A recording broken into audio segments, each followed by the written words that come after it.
नमस्कार दोस्तों, B2C India YouTube channel में आपका स्वागत है। दोस्तों आपके लिए फिर से एक बेहतरीन वीडियो लेके आया हूँ। इस वीडियो के अंदर ना आपको कुछ बहुत सारे अपडेट जो मार्केट में कुछ नए बदलाव हो रहे हैं या जो नई चीज़ें हो रही हैं, स्पेशली सूरत टेक्सटाइल मार्केट के बारे में। दूसरा है कि इस वीडियो के अंदर कुछ फैक्ट्स बताऊंगा जो कि जनरली मैंने अपने एक्सपीरियंस से वो चीज़ निकाली है जो आपके लिए बहुत यूजफुल होने वाली है। और बहुत सारी जो इनिशियल स्टेज पे या फिर बहुत एडवांस लेवल पे जो आप चीज़ें गलत करते हैं या गलती करते हैं और उसका जो हर्जाना आप भुगतते हैं अपने लॉसेस के रूप में, या फिर कोई भी एक जहाँ पे लॉस होता है आपका मनी का हो, टाइम का हो या इमोशनल लॉस जो बिजनेस से रिलेटेड है, बिजनेस के रिलेटेड जो मार्केट के में होता है उसके रिलेटेड मैं आपको बताने वाला हूँ। वीडियो को शुरू से एंड तक देखना, आपको बहुत ही अच्छा नॉलेज मिलने वाला, आपके टाइम का भी पूरा वैल्यू मिलेगा। 1 से लेकर 10 तक रेटिंग करना जिस तरह का आपको वीडियो लगा। प्लीज़ आप जितने वीडियो देख रहे हैं प्लीज़ आप एक एक कमेंट करेंगे तो बहुत सारे कमेंट होते हैं जिससे मेरे को भी फीडबैक मिलेगा अच्छा है या नहीं है वीडियो का कॉन्टेंट मेरा। इस तरह की वीडियो मेरे को कंटिन्यू करना चाहिए, नहीं है वो भी मेरे को एक फीडबैक मिलेगा। चलो इस वीडियो स्टार्ट करते हैं।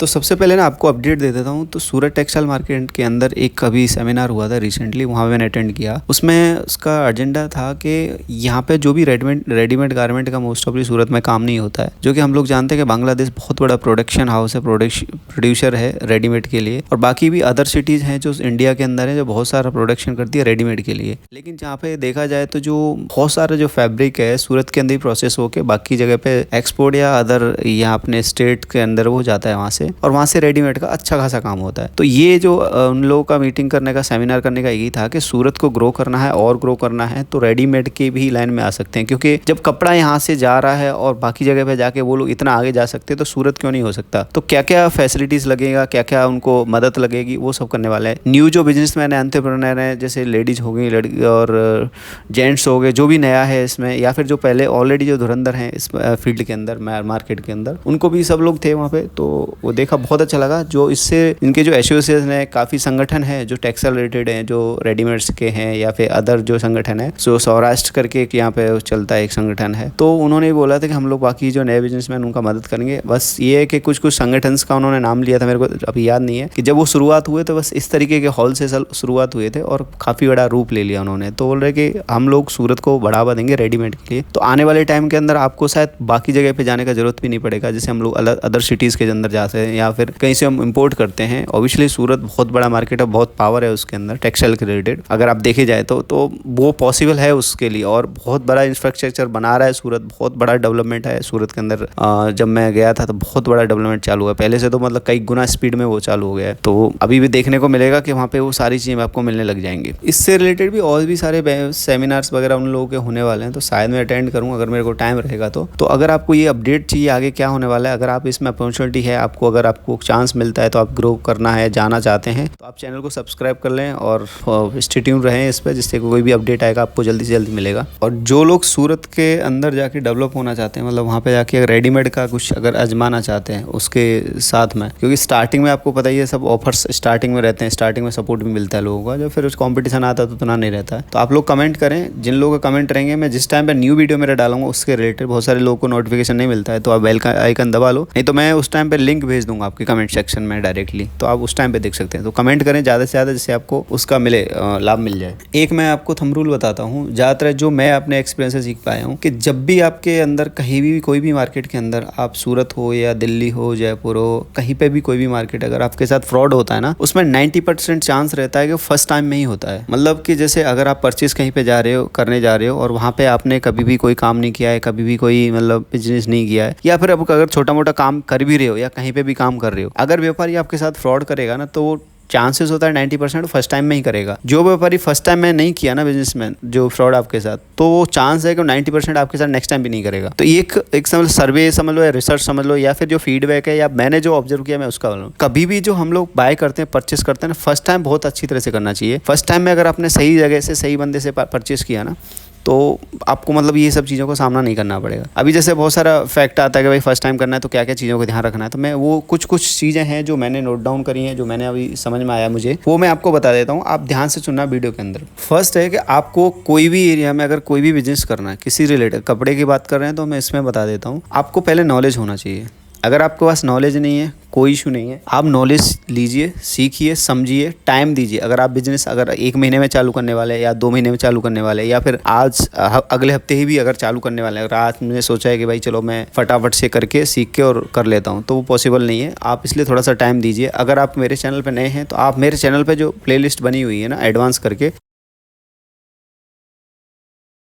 क्यों ज़रूरी है? क्योंकि जब इनिशियल स्टेज में आप किसी के पास जाते हो ना, तो आप उसी समय पे पकड़े जाते हो कि भाई ये बंदा व्यापारी नया है या पुराना है। नए व्यापारी का चांस क्या होता है, उसको ये पता है 90% में से कि 50% लोग हैं जो कि एक बार में फेल होने वाले हैं और जो करने वाले नहीं हैं बाद में व्यापार। क्योंकि इसमें बहुत सारी चीज़ें देखी जाती हैं, बहुत सारे कॉम्पिटिशन होते हैं, उनको फाइंड आउट करना पड़ता है। दूसरा है कि उनको क्लियरली ये पता होता है कि इस बंदे को कुछ नहीं पता है, तो इसको कुछ भी बोल के चुपकाएंगे ना, आप इसको कितने भी बड़े सपने दिखा दें कि ये सर डबल में बेच सकते हो आप, ये इतने में आता है, मार्केट में इतना मिलता है, मतलब जो वो बोलेगा शायद आपके लिए वो सच होगा।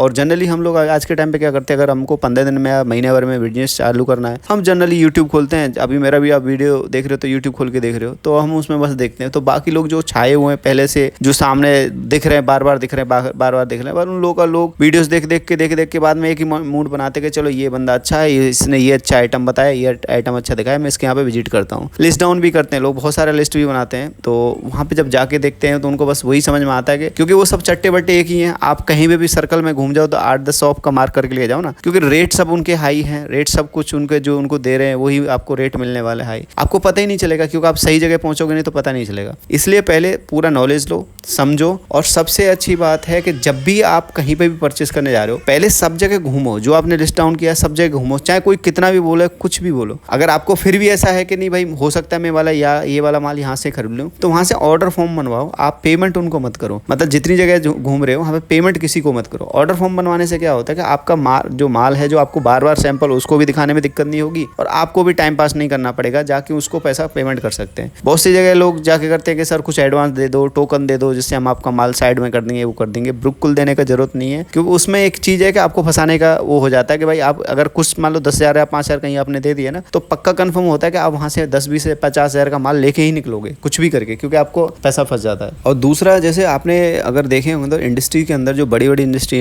होती हैं या कस्टमर्स होते हैं ना, उनके अंदर एक चीज़ देखी जाती है कि जब वो किसी भी कंपनी को ऑर्डर देते हैं ना, तो वो उनके जो पेमेंट्स है ना पार्ट में निकालते हैं। मतलब सपोज उनको सैंपल पसंद आया, उन्होंने बोला भाई ठीक है सैंपल पसंद है, आप अपना प्रोडक्शन कीजिए चालू, मैं आपको 30% पेमेंट करता हूँ। ठीक है, 30% पेमेंट हो गया। उसके बाद आपको आता है कि भाई चलो आपका माल पूरा रेडी हो गया, बन गया है, मैन्युफैक्चरिंग हो गया है, मैं आपको 20% और रिलीज करता हूँ पेमेंट। मेरा ऐसा नहीं है कि आप बहुत बड़ी फर्म हो तो ही आप ऐसा कर सकते हैं। मेरे कहने का मतलब ये है कि अगर किसी बंदे को आपके साथ फ्रॉड भी करना होगा ना, तो आप कहीं ना कहीं जाके बच जाओ, क्योंकि जिसकी नीयत खराब होगी ना, वो आगे नहीं तो आप अब नहीं तो बाद में करने वाला ही है। उसका माइंडसेट अगर ये है कि मैं इसको ज़्यादा फ्रॉड करने वाला हूँ, तो वो करने वाला ही है। तो कभी भी क्या है मार्केट में कैसा होता है कि आपके सामने सैंपल्स दिखा दिए, सैंपल दिखा के मान लो बेशक वो ट्रेडर है, अगर वो ट्रेड कर रहा है और उसने जो सैंपल दिखाया और आप लोग को माल पसंद भी आ गया ना, तो जब आपको वो पेमेंट आप पूरा करेंगे, हो सके उसके स्टॉक में ना हो माल, स्टॉक में नहीं होगा तो क्या होगा, उसके पास जो माल पड़ा होगा ना वो आपको डाल के भेज देगा। मतलब वो अपना डील को कभी कैंसिल नहीं करेगा। सपोज आपने 50,000 का माल लिखा है ना और आपका माल 20,000 को उसके पास स्टॉक आउट हो गया ना, तो वो 20,000 कभी कॉल करके भी आपको ये नहीं बोलेगा कि सर 20,000 का माल स्टॉक गया तो क्या इसकी जगह दूसरा डाल दूँ या फिर मैं यही डाल के भेज दूँ, क्योंकि उनको पता है कि चांसेस ये होता है कि वो आप 20,000 का माल कैंसिल करोगे, ये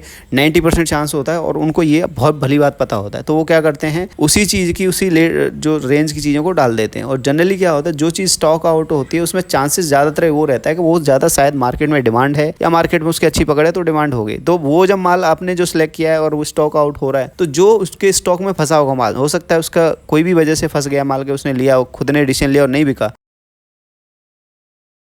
तो आपको चुपका देगा। ये जनरली होता है।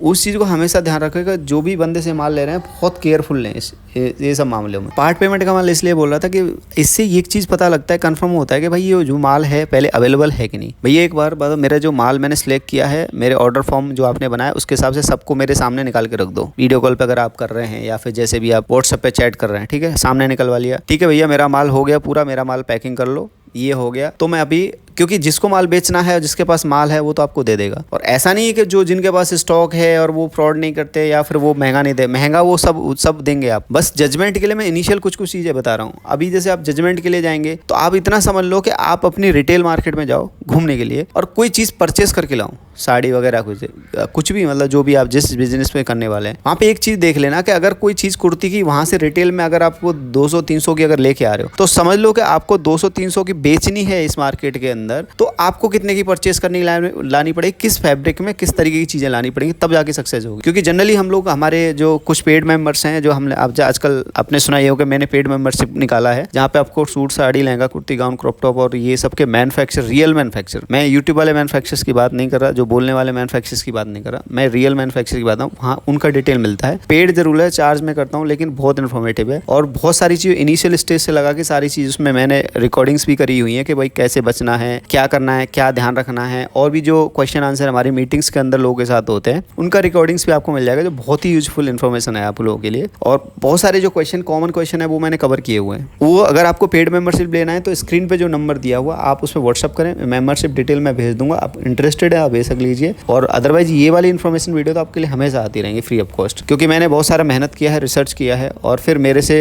डिस्कशन भी होता है। बहुत सारे ग्रुप में जो मेंबर्स हैं वो अभी आपस में डिस्कशन करते रहते हैं, एक दूसरे की हेल्प अलग करते रहते हैं वो लोग, तो वो उसका ये बेनिफिट है।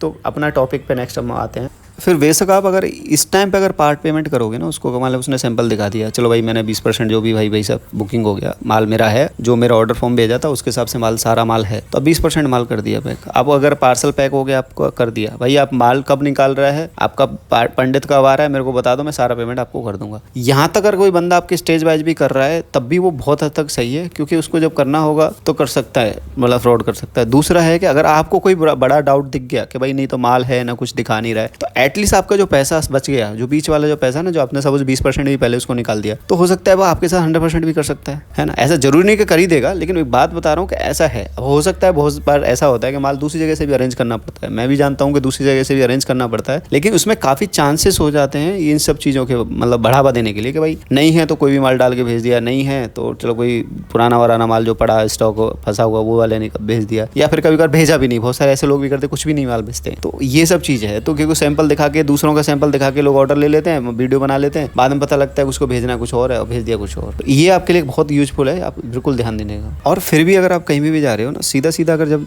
जाते हो तो अगर उसको कोई भी व्यापारी, उसको एक ही चीज़ बोलने का, आपको ऐसा दिखाना कि भाई मुझे एक्सपीरियंस है, तो उसको बोलना है कि भाई ऐसा है कि माल तो हमारे पास भरा पड़ा है, बस मुझे कुछ सैंपल्स और ऐड ऑन करने हैं, कुछ वैरायटी ऐड ऑन करनी है, इसलिए आपसे पास में कुछ एक आध पार्सल लेने वाला हूँ, अगर आपका माल अच्छा लगा तो आप माल दिखाइए, बस ऐसे सिंपल से बोलना है उसको। उसके बाद आप पूरा सैंपल देखो, समझो, और उस ज़्यादा बात मत करो उससे। अगर उससे ज़्यादा बात करोगे, जैसे बहुत सारे लोग क्या है फ्रेंडली हो जाते हैं कि भाई जैसे यूपी बिहार का सुना कि भाई मैं यूपी का हूँ, मैं यूपी का होलसेलर मैन्युफैक्चरर हूँ, जैसे बहुत सारे आप देखते हैं यूट्यूब पे या अदर जगह पे, खाली यूट्यूब का बात नहीं हो रहा है, अदर जो छोटी छोटी मार्केट है ना, उस तरीके की मार्केट ऐसे ही चलती हैं। तो वहाँ पे लोग देखते हैं अरे ये तो हमारे बिहार से है, या हमारे यूपी का है, या पंजाब का है, या फिर कोई भी सिटी का बंदा है, तो ये हमारे साथ क्या फ्रॉड करेगा, ये तो अपना गाँव घर का है, उनके खुद की भाषा में, लोकल भाषा में।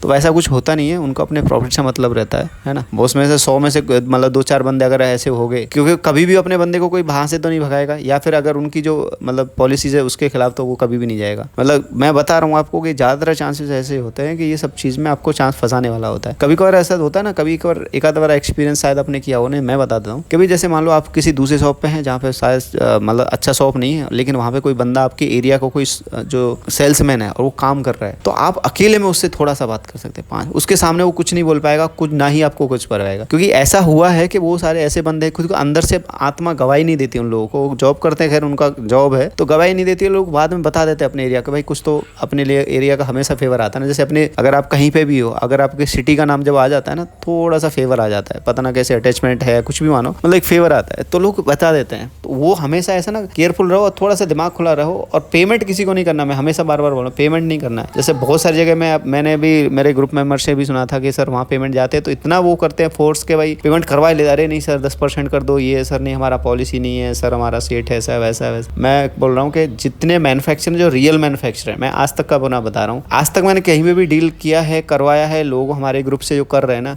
ऐसा कहीं भी कुछ भी कंपलसरी नहीं है। आप जैसे बड़े इज्जत से जाइए, पूरा आप सैंपल देखो, उसके बाद ऑर्डर फॉर्म बनवाओ, वहां से चले आओ खूब 8-10 जगह जाके खूब सैंपल देखो, सब बनवाओ। उसके बाद अगर आपको लगे कि हाँ भाई बंदे ये जेन्युइन था, इसका रेट मुझे अच्छा लगा, इसकी क्वालिटी मुझे अच्छी लगी, जिनको पेमेंट करना है, मान लो 10 में से आपने 5 को पेमेंट करना है, 5 को पेमेंट करो, 5 का पेमेंट करके निकल जाओ, बाकी जो माल कोई बात नहीं, नेक्स्ट टाइम देख लेंगे। तो ऐसा होता है। एक और आपने एक बहुत सारी चीज़ सुनी होगी, लोग जो वीडियो बनाते हैं उनके मुंह से, कि आप जो रोड पे एजेंट हैं उनके झांसे में मत आना, या ऑटो वाले हैं, या फिर जो होटल वाले हैं, या जो भी कोई दलाल है उसके चक्कर में नहीं आना, आपको बहुत बड़ा लॉस हो जाएगा, वो नहीं है हो जाएगा। बहुत सारी चीज़ सुने होंगे ना, उसके पीछे ना कई लॉजिक है। मतलब उसमें 2 लॉजिक हैं जो मेरे को समझ में आता है, मैं आपको बता देता हूँ। एक तो कि ये रियलिटी है कि आप उनके थ्रू जाओगे तो आपको चीज़ें महंगी मिलेंगी, क्योंकि जब भी जो भी रेट, अगर वो 100 रुपये की चीज़ बेची जा रही है तो उसमें उनका कमीशन पक्का होता ही होता है। अगर आप डायरेक्ट जा रहे हो तो उसमें उनका कमीशन नहीं हटेगा, और आप अगर डायरेक्ट जाओगे तो वो शायद वो कमीशन काट देंगे अगर हमसे बार्गेनिंग करेंगे। डायरेक्ट नहीं काटेंगे, उनका रेट है 100 रुपये तो वो एक बार 100 रुपये की चुका देंगे, अगर आपको नॉलेज नहीं है तो। ठीक है, अगर आपको नॉलेज है और आपको है बार्गेनिंग करना है तो आप वो हटवा सकते, तो उनको भी लॉस नहीं है और आपको उसमें लॉस नहीं है। दूसरा फैक्टर आता है, वो जब खुद वो बंदा वीडियो पैसा दे के बनवा रहा है तो उसको भी तो चार्ज दे रहा है, यूट्यूबर को भी तो वो चार्ज दे रहा है ना। तो वो अगर मान लो अगर यूट्यूबर का वीडियो आप देख के आए किसी के यहाँ पे, और आप रास्ते में से किसी एजेंट को भी साथ में ले आए, तो यूट्यूबर के लिए उसने जो खर्चा किया वो तो किया ही किया, उसके बाद आप बीच में से एक बंदा लेगा, उसको भी देना है उसको। तो जो उसको 100 रुपये की साड़ी बेचनी थी, आपको मान लो 5 रुपये निकाल लिए और 5 रुपये यूट्यूब के निकाल लिए, तो 90 की चीज़ थी, अगर वो उसने यूट्यूबर को भी दे दिया, आपको भी दे दिए, तब उसको 90 रुपये ही पड़ी। तो जहाँ उसको प्रॉफिट ज़्यादा हो सकता है, जो आपका एजेंट बीच में से निकल सकता है, जो एक यूट्यूबर को ही खर्चा देना है उसको, तो फिर वो बीच में फालतू क्यों आना। तो इसमें दोनों जगह से उसको बेनिफिट होता है बंदे को। इसलिए ये ज़्यादातर मार्केट में बोला जाता है कि भाई एजेंट्स को मत लाओ, ये मत करो, वो मत करो। तो खाली एक ही सीन नहीं है कि इसमें खाली एजेंट को ना लाने का, वो एजेंट पैसा लेगा इसलिए आपको मना किया है। तो उसमें 2 लॉजिक हैं तो मेरी समझ से। अगर वीडियो अच्छा लगे तो आप लाइक करना, शेयर करना, सब्सक्राइब करना वीडियो चैनल को, और मिलते हैं नेक्स्ट वीडियो में। अगर आपको मेंबरशिप लेना है तो स्क्रीन पर नंबर दिया, आप ले सकते हैं। Thank you so much.